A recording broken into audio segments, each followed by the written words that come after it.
If the regime isn't collapsing and is vowing to fight, and the son is still alive, and the Iranians themselves are fleeing bombs or hiding, what happens next? We're joined now by John Bolton, former U.S. ambassador to the United Nations and national security advisor during President Trump's first term. Ambassador, great to have you back.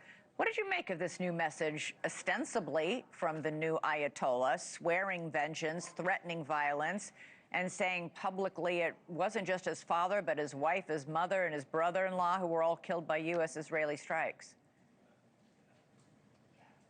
Well, it's the same thing the regime has been saying for 47 years. Remember, their first real contact with the United States was to take our diplomats in Tehran hostage for 444 days.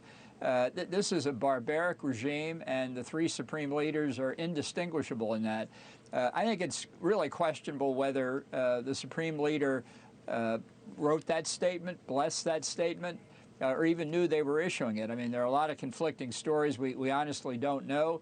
But the fact that they didn't even have him record it in his own voice tells you something. There's always a risk that if they have a background, somehow our analyst will be able to figure out where it is and put him in danger. But the voice alone seems to me to be pretty hard to trace location. And the fact they didn't do that means they were unwilling or unable to show what they call a sign of life in the hostage-taking business or that kidnapping.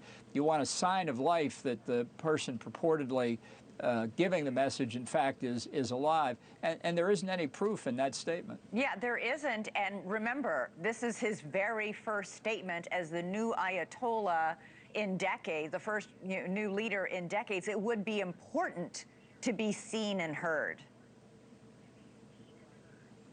Well, at some point, I mean, I can understand why for a few days they'd be reluctant, but what they're saying to the people by not even showing a picture of the new Ayatollah, with holding up yesterday's newspaper or something to show that he survived the attack on his father, means that they can't defend any place in the regime. And that is a signal to the Iranian people and to officials in the regime itself that this ship is going down. And some of the people in the regime, generals in the regular army, for example, may be saying to themselves, maybe we don't want to get down with this ship. Maybe we will back the opposition. This is now the time for a lot of interaction with potential breakaways and more activity to get these splits in the upper ranks of the regime to widen, drive wedges between them. Yeah, but so far our own intelligence says there don't seem to be any splits, that the regime is intact and doesn't seem to be in any,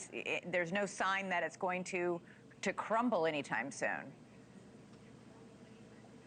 Well, I'm not sure they know enough to be able to make any confident judgments on that. That may be a judgment that some have, but I think there's enough information coming out of Iran to say that the regime is obviously in trouble. The lesson the people of Iran drew last summer when we did substantial damage to their nuclear program was that the regime couldn't protect its most valuable assets, the nuclear and ballistic missile efforts, the crown jewels. And if they couldn't protect the crown jewels, they couldn't protect the regime. Now the people are being given proof the regime can't protect itself. So I think this means its days are numbered, and I think these are signals to people inside Iran who obviously at some point are going to have to take affairs into their own hands. Nobody's going to hand them their freedom on a silver platter, but what we should be doing is cooperating with them, assisting them, helping them in ways that can advance their cause, which is really our cause, should be our cause, of getting this regime out of power. Doing what exactly? Well, for example, even during the demonstrations in December and January, it was reported that the administration gave 6,000 Starlink terminals to the opposition. That shows we know at least some people to talk to. I'm sure they could use more communications assistance. I think they could use simple resources, just money, to help bribe people, to help, as I say, use it to help widen these splits within the regime. Some of them might welcome arms. I think we should give them arms if they ask for it. There are all kinds of resources. But how are we going to get them armed? How do we get them American boots on the ground? That's exactly the same way we got them the Starlink terminals. Yeah, but that was before with this bombing campaign was going on. Yeah, look, there are people inside Iran now, both Iranian citizens and special operators from other countries, let's just put it that way, who can get these things delivered.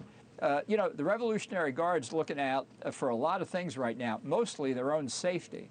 So this is a time to take advantage of their weakness. Their communications, their command and control systems have been badly degraded, if not destroyed. There's a lot of credible reporting that the Revolutionary Guard delegated authority to their commanders in each of the 31 provinces.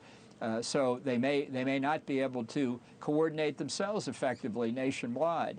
And particularly in the ethnic regions where the Kurds are, where the Baluchis are, these are possibilities to take control of parts of Iran around the periphery that would give the regime even more trouble. People should be looking inside Iran. The opposition should be looking for opportunities. We should be encouraging them. We should be aiding them.